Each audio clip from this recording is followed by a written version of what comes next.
Rainbow Reflections, Book 2, Put Out the Fire. Chapter 1, Lazy on a Sunday Afternoon. Birds fluttered across the clear sky, shrieking as they dived about, weaving around one another. A light breeze pushed them along, stirring wind chimes enough to make a few clinks.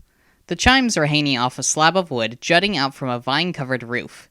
The roof belonged to a building made entirely of gray and brown rock. Wren sat on the springy grass near the chimes, watching the long wooden pieces bounce against each other. She breathed in the stuffy air, wishing for more of a breeze. For perhaps the 20th time that afternoon, she lifted her wand in front of her and commanded a brief wind to fly at her face and cool her down. It swirled through her purple hair, leaving it looking like a mess. More than usual, anyway. She sighed and rested her pointed chin on her open palm, wishing that the summer break would just be over. Soon after school had ended, Hyaktu had announced that he'd be taking his kids and their friend Sarala to Vinetown nearby. Hyaktu had to get his flying ship repaired after it had crashed, and he had also wanted to check the area around the Saihan Academy of Magic for any signs of Kaokat, who had been the one to crash the ship in the first place. Hyaktu didn't provide the twins with much information about the cat spirit. The quick sketch of what they looked like also wasn't too helpful, since they merely appeared like a farm cat wearing a crescent moon necklace. The only major difference was their black eyes. After the tiny Kaokat lesson, Hyaktu had brought the three teens to the forest lying outside Vinetown. They had gone through the trees until they'd reached a small clearing, holding a stony house covered in flowering vines. There were plenty of other plants around the residence, from pointy bushes to ferns to a dancing tree. Wren had nearly missed the house beneath all of the flowers and leaves, especially as it looked like a giant boulder with only a few holes for windows. Hyaktu had dropped off his kids and headed back for the school. The three were then left with his best friend Jabali Kenyatta, who they'd barely met a few months prior when the school had been attacked by spirits. Wren had no idea that Jabali existed for the longest time, and the fact that he seemed to live in a literal rock threw her off. She knew plenty of earth magicians made homes with a quick bit of magic, shaping the land around them to their liking. But Jabali's house seemed more wild. From squelching bushes to giant spiders crawling about, there was always something new to discover in the house and its surrounding forest. Wren still wasn't sure how she felt about Jabali. She liked his easygoing personality, though she didn't like that Hyaktu had kept him hidden from the twins their whole lives. Even so, there was something familiar about him, as if she'd seen him before. Perhaps he had come around when the twins were too young to care to remember him? Or maybe they had been to one of his many businesses at one point growing up and caught a glimpse of him? Either way, it was clear her father trusted him dearly, and that had to be good enough for her. Unable to stand the heat any longer, Wren got up. She turned on the balls of her feet and headed for the front door, also stone, shoving it to one side with a huff and entering. The strong smell of moss and soil met her nose at once. The floor is made entirely of rock too, though some bits were covered in moss rugs to provide cushioning underfoot. Jabali would often bring in large slabs of moss, rotating them out every few weeks whenever they got too itchy. To the left was the kitchen, which contained one small space in the stone wall as a window overlooking the front of the house. Jabali only owned a fridge and an oven, both metal boxes. The fridge was enchanted with air magic to keep food cool, and the oven had fire magic to heat up food. There were a few clay pots along one wall where there weren't any cabinets or counters. These containers were used to store food, with more moss draped over them to keep the contents within cool. Next to the window was a large sink, bringing in water from a well behind the house. A small bamboo table and matching chairs sat along the right-hand wall. Straight ahead, the ground lifted a bit to form a hallway. Jabali had created his house on a small slope, making the building have a variety of levels. The hall led to 3 doors, though Wren wasn't sure she could call them that. The doors were merely empty spaces in the wall big enough to squeeze through, 2 leading to bedrooms and 1 to a bathroom. They had to push through vine curtains to get into the rooms, which Jabali had only installed once the kids had arrived. The ceiling of the kitchen had several holes, allowing all sorts of things inside. From rain to wild animals, Wren was always hesitant about entering the house again. She peered around the room from the doorway, hoping a lemur wasn't about to come bounding through again. She was so intent on her search that she jumped when an annoyed voice sounded behind her. "Are you going to move, or are you going to stand there all day?" Wren quickly scrambled out of the way as her friend entered the house. Sarala's tawny skin was plastered in sweat, her crop top and short shorts being no help in the hot air. Her dark brown hair was pulled back in a long and messy tail. "You look hot," Ren commented. She instantly blushed as Sorella stared at her. "I mean, it's hot out, and you look like you've been doing a lot of training again. At least I'm going to assume that since you're all sweaty and—" "You can shut up now," Sorella grunted, rolling her golden eyes. Ren gladly did so, knowing her freckled face was as red as a strawberry. Sorella walked over to the kitchen, pulled open the fridge, and stood in front of the cool air emanating from the buzzing appliance. She let out a sigh of relief, wiping her hand over her face and hooked nose in an attempt to get rid of the sweat. Sorella saw Ren gazing at her and asked, "Can you send some more air my way? I'm dying." Ren snorted in amusement and lifted her wand. "Cool down, Sorella, with a very strong wind," she ordered her magic. At once, air swirled all around them, rushing towards Sorella. Ren merely controlled the air in her environment rather than making her own.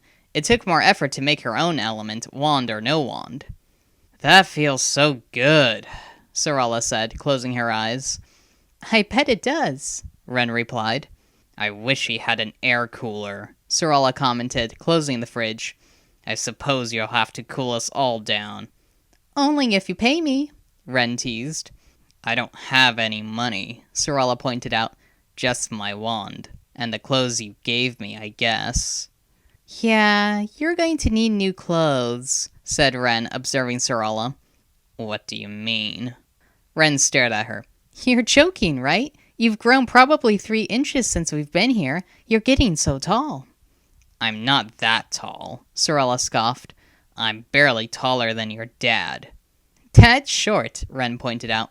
"Anyway, you're going to be a giant by the time we're back in school. You'll need to get some new clothes." "I guess I can give you these clothes back then in payment for your air cooling services," Sorella joked. Ren snorted. "No thanks. They're all covered in sweat. Besides, then you'd be naked." The two girls stared at each other for a long moment, then burst out laughing. They were still chuckling by the time the front door opened again and Zin entered. Ren's twin had spiky orange hair parted to the left like Ren's hair. Their eyes, one green and one purple, appeared wary from the summer heat. They weren't dressed in their typical fashion of a crazily patterned robe, striped shirt, and baggy pants. It was simply too hot. They were instead wearing a short-sleeved plaid shirt, which was unbuttoned at the top and bottom. They wore sports shorts and no shoes on their brown feet, like Ren. "What are you laughing about?" Zin asked. "Nothing," Sorella said simply, her face becoming serious once more. Zin frowned, their mismatched eyes confused. Then they shrugged carelessly and walked over to the fridge as well. Before they could pull it open to allow the cool air to wash over them, Ren merely ordered her magic to send wind at them too. "Doing more martial arts?" Zin asked Sorella, staring at the sweaty girl. They sniffed the air. "Sure smells like it." Sorella scowled at them. "Of course I was training. There's nothing else to do. Besides, your dad said we would learn more martial arts this summer after what happened with the spirits, and I don't see that happening." "Jabali showed us a lot of complicated techniques," Zin pointed out. "But we're not advancing with our own martial arts like I thought we'd be," Sorella grumbled. "Besides, Jabali only teaches us when it's convenient for him. He doesn't seem to care if we keep practicing after he shows us stuff or not. He's so busy running his coffee shop in town that your dad might as well have left us at the school." "But nobody would be able to watch us there," Ren said. "Kershid, when traveling, Aster and Fern said that they'd searched the spirit realm for Kalecat, and even the cooks have all left for the break. Technically, Fern said she'd pop by to make sure there are enough enchantments to keep Kalecat out of the school, but she's not staying there, so we're not allowed to be there either." "We don't need to be watched," Sorella growled. "We can look after ourselves. We did during that fight with the spirits, didn't we?" Ren shrugged, wishing she could forget all about the spirit attack. She hated viewing spirits in a bad light, as she grew up praising the spirits during each holiday and festival. She knew that the spirits as a whole were neither good nor bad, that it all depended on the individual spirit. But she still felt uneasy scoffing at the bad ones that had attacked the school. "I hope we get to go back soon," Ren muttered, steering the conversation away from the spirits. "It gets so boring here." Zin nodded. "I know what you mean." "Boring? Just practice martial arts," Sorella scoffed. "I like doing classes more than doing it on my own," Zin admitted. It's more fun with others. Then practice with me. I could do with a sparring partner, Sorella said, her eyes glinting. We don't have any sparring gear, though. We don't need any. Yes, you do, Ren exclaimed. Sorella, you hit way too hard. I can go easy, the girl muttered. I think I'll stick to exploring the forest and collecting rocks, thanks, Zin commented dryly.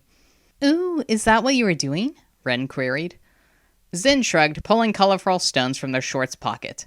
I don't know what else to do. I'm getting tired of doing art and playing games. Then do martial arts with me, Sorella hissed. The twins both snorted in amusement, then Ren said, I suppose we can practice. Dad will want to hear that we did some training without him. I'm sure he'll teach us more once the ship's repaired and we get back. I hope we get to play with weapons, Zin exclaimed, returning most of the rocks to their pocket, then clinking two together to make a sharp rattling sound. You will if he's going to teach us the level of stuff we're currently on, Sorella said. Blue sashes get to learn the stick, and I'll get to learn the staff as a purple sash.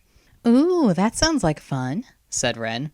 Not as fun as swords or knives, but it'll do, Sorella said with a shrug, though she smiled.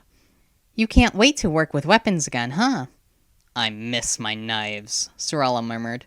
I tried to make you keep them, Ren reminded her, thinking of the large butterfly knives Sorella had owned the previous year. Just ask Dad to give them back to you. I'm sure he still has them somewhere. He offered them to you after getting rid of that spirit possessing them. But Sorella was shaking her head before Ren had finished speaking. No, it's fine. I don't want them. They're a connection to her. A stony silence fell. Ren knew Sorella rarely called Mimita Denoma by her name, but it was obvious when they were discussing the woman. The blacksmith had taken Sorella under her wing, showing her how to craft weapons. They lived together for a while, until Mimita suddenly dumped Sorella off on the side of the road with a pamphlet for the Saihan Academy of Magic. Sorella was wounded by the action, no matter how much she tried to hide it. Hey, what if we made a martial arts club? Zin asked abruptly, breaking the quiet as they smashed their rocks together again. A martial arts club? Ren pondered. That would be neat. Sorella's eyes glowed. Are we allowed to make clubs? Ren nodded. Only first years aren't allowed to, but we'll be second years. Mostly, sorta, Zin muttered, shifting uneasily.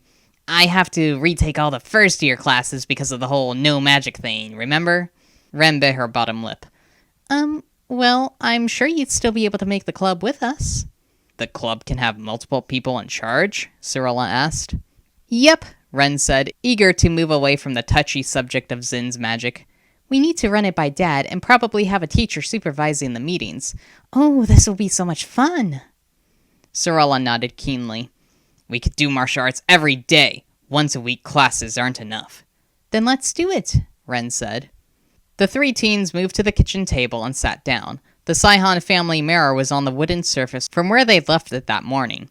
Ren tapped the glass, causing the reflected ceiling to vanish. She typed in the password to unlock it, and a list of boxes appeared on the home screen. Scrolling through the apps, she tapped one, which allowed her to take notes. The three started discussing what sort of martial arts classes they'd run, whether it'd be Kung Fu or Tai Chi, how long the sessions would go, who would teach at which time. The teens sat at the table for the next few hours, only getting up to grab some watermelon juice and pretzels to snack on. They were in much the same position by the time Jabali arrived a bit after 5. Yo, kids! He called as he walked through the doorway and spotted them. How ya doing? Jabali looked worn out. His dark skin was covered in more sweat than Sorella's had been, and the ends of his long blue locks were tangled in his backpack. He had gotten a new hairstyle before the kids had arrived, as his hair had been bushy before. He peered at them through droopy eyes as if ready to fall asleep. Hi, Jabali, Ren greeted, glancing up from the mirror. Have you all been sitting there the whole day? Jabali asked, signaling to them with his large hands. No, Ren replied earnestly, picking up the mirror to make more room at the kitchen table. Only since this afternoon. Sure, Jabali said, setting his backpack on the table, where he then proceeded to untangle his hair from the straps. Wanna go to town for dinner tonight? We ain't got much to eat, huh? I'd rather stay here, Sorella grunted, keeping her eyes glued to the mirror. Ren sighed inwardly. Sorella hadn't gone to the city all summer. The twins had gone with Jabali to get dinner a few times, but felt uneasy leaving Sorella alone, and therefore rarely went. They also felt guilty for making Jabali drive his boat again, especially in the pressing heat. Well, you two? Jabali asked the twins. Ren exchanged a glance with Zin, knowing that they were thinking the same thing. She replied, "Maybe tomorrow, Jabali. It's too hot to go anywhere." Jabali shrugged, not looking bothered. Okay, but don't y'all complain about having nothing to eat. Ren turned the mirror off, and it was soon reflecting the ceiling. She then hurried to the kitchen, searching the fridge for food they could make. Zin joined her, checking the various cabinets. Sorella grabbed clean plates and set the tiny table. Jabali, meanwhile, sunk onto one of the bamboo chairs, letting out a deep sigh of exhaustion. After a bit of looking, the twins agreed on making a tofu scramble, using the random ingredients they came across. Tofu, tomatoes, an onion, several garlic cloves, a few handfuls of spinach, a large prickle pepper, and some spices. While Zin sliced the tomatoes on one of the counters, Ren grabbed the onion and garlic cloves. She set them on another counter with a cutting board, then pulled out her wand. "Make an air bubble around my head, so cutting these onions does not make me cry," she ordered her magic. A bubble formed over her head, and she quickly set to chopping. The air cavity saved her eyes and nose from the fumes, though she could hear Zin give a sniffle on the other side of the room. Ren was soon adding the chopped onion and garlic to the fire-enchanted pan, then Zin put in the tofu and tomatoes. Sorella cut up some leftover fruit for a fruit salad, using the table as no more counter space remained. Within minutes, the tofu scramble was done. A spicy aroma filled the air, causing Ren's mouth to water. The fruit looked as good as the scramble, too. She could see finely sliced pieces of strawberries, watermelon, radishes, and squirrelins. This looks tasty, Jabali said, straightening as the food was placed on the table in front of him, his mismatched blue eyes lighting up. Ren piled some tofu scramble on everyone's plates, while Sorella passed out the fruit. They left the big dishes on the counter, as the table was crammed with all of their plates. Ren ate the tofu slowly, the spicy flavor setting her mouth on fire so often that she needed to drink plenty of the watermelon juice in between. She definitely had to remember to put less spice in next time, or leave out the prickle pepper entirely.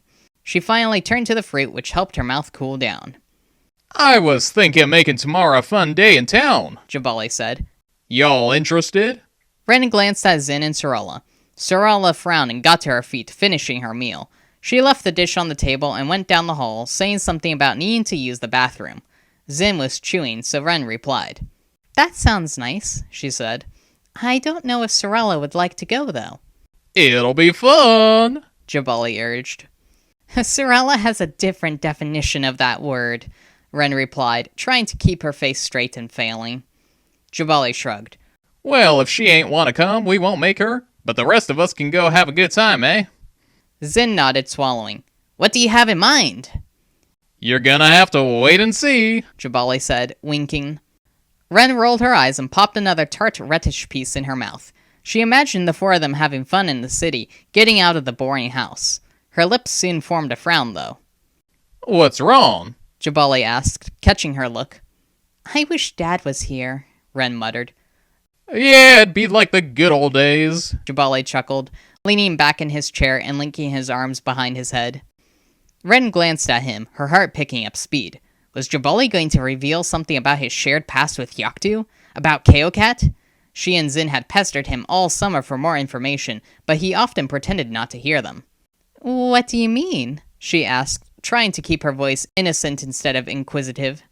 Oh, you know, me, him, adventuring all over the world in boat or ship or even on a slab of wood, Jabali said indifferently. Ren leaned forward eagerly. "Was I there too?" she queried, all thoughts of innocence forgotten. "As a baby?" Jabali frowned, his eyes getting a guarded look to them. He lowered his arms and said simply, No, you didn't come till later. We'd mostly gone separate ways at that point. "But why?" Ren asked, fidgeting slightly in excitement. Jabali shrugged. We'd been growing distant for a while. Eventually, I left to start up some businesses. That's when your dad called me up, told me about needing some help off an island, and I went to rescue him. He had you in his arms, said he'd explain it all later. Barely had anything to say. Ren's shoulders slumped in disappointment. "So Jabali doesn't know anything after all. He doesn't know I was a gift from the spirits. He doesn't know anything about where I truly came from, or if I am a spirit." She had been pondering this very much since the last day of school. Hyaktu had pulled the twins aside to discuss the matter of Kaokat further with them, then told Ren about how she had mysteriously appeared after his fight with Kaokat years before. Hyaktu was convinced that Ren was a gift from the spirits, but not a spirit herself. Ren didn't know if that was true or not, and found her thoughts returning to the matter again and again over the summer. After all, there wasn't much else to do. She wished she could access the school's library to research more into spirit-gifted babies. She tried to look more into it through the airnet, but there was barely any information of spirits. Anyway, Jabali continued, Ren perking up, after I gave you two a ride back to the mainland, I stayed with your dad a while. That creepy cat wasn't hanging around, and Hyaktu said they got into a fight. We traveled a lot after, taking care of you together. Then he went and got Zin there, not sure why. One baby was already a handful. Ren snorted in amusement, trying to imagine the two men attempting to take care of a baby as they traveled across the land and through the sky. Well, I'm glad Dad decided to get me, Zin scoffed. Can you imagine me not being here? Not at all, Ren said honestly. I don't want to think of that. Then, a bit later, I had enough of changing diapers and decided to get my life together. Jabali chuckled. I didn't want to leave your dad with nothing, though, so I gave him the ship and bought a house when he finally decided to settle down. Ren frowned. A house? That little house? Jabali nodded. I thought that was, well, Dad's house, Ren mumbled. Well, he ain't exactly rich, Jabali replied bluntly. I even funded that school of his. Why? He's my best friend, Jabali said simply. Besides, I have too much money I don't need. You don't seem rich, Zin commented bluntly, glancing around at the torches lining the wall in place of metal ceiling lights. Zin, Ren hissed. What? But Jabali didn't seem offended. He laughed lightly, though the smile didn't reach his eyes. Yeah, I ain't one to live in a fancy mansion or buy expensive clothes. What's the point of living in some big house if you're all alone, eh? I'd rather put my wealth to something that needs it more than I do. Or someone. He got to his feet abruptly and exclaimed, Well, that sure was a tasty dinner, eh? Y'all mind cleaning up? I'm gonna shower and head for bed so I'm all refreshed for tomorrow's fun. Jabali quickly headed down the hall before either twin could reply. Ren and Zin exchanged a baffled glance. Well, I guess he sorta told us more than before, Zin mumbled. Yeah, but... A loud shrieking noise sounded from the counter. Ren jumped in her seat, then realized the family mirror was receiving a call. You really need to change the sound that thing makes, Sarala hissed, entering the room again. Sorry, Ren snorted. Zin was the one who chose it. Zin was laughing too hard to respond for several seconds, then choked out, I was the one who made it! Sarala rolled her eyes in annoyance. Ren hurried forward to the mirror, seeing an image of her father on its glassy surface. He was quite recognizable with his unibrow, long mustache, and violet eyes. She answered the mirror call, and he then appeared live on screen, his indigo hair tied in a top knot with strands falling in his face. He lit up as he caught sight of Ren, hunched over the mirror. Hi, Dad, Ren said, as Zin scrambled off the chair to enter the mirror's view as well. Hey, you two! How's it going? Hyaktu asked, shifting so they could see tall trees behind him. Just finished eating dinner, Ren replied. Your call scared Sarala so much she flew away, Zin added, shooting the girl an amused look. Maybe she's secretly an air magician. Sarala scowled and turned back down the hall, going into the shared bedroom as quickly as she'd come. So why are you calling? Ren asked. What, do I need to be calling for a specific reason? Hyaktu asked, pretending to sound offended. Am I not allowed to see your lovely faces? Zin instantly made a funny expression, stretching their mouth wide and curling their eyebrows, appearing almost frog-like. Ren snorted in amusement. I guess you can call to see Zin's fabulous face show, she said. Hyaktu smiled lightly, but soon turned serious. Actually, I was calling for a reason, he said briskly. I don't have much time to talk. You always have to be alert when you're in the forest. Anyhow, there's supposed to be an eclipse tomorrow. Ren gasped in excitement. An eclipse? That's so cool! I want to see. What time? Oh, I hope it's not super early in the morning like it always seems to be. Hyaktu raised one side of his unibrow at her, and she could tell this wasn't the reaction he'd expected. It'll be sometime in the afternoon, if I remember Astra's calculations correctly. But why are you telling us about some eclipse? Zin asked, frowning in confusion. We'd see it for ourselves if it's going to be during the day. Hyaktu nodded. I'm aware you'd see it without me telling you. I just wanted to let you know, as eclipses are big when it comes to spirits. Kaokat may make an appearance. Oh, does the eclipse open a portal to the spirit realm or something? Ren asked eagerly. Hyaktu frowned. It can, he said. But it's Kaokat that we need to be worried about. Keep your eyes open. Who knows what they might do during an eclipse.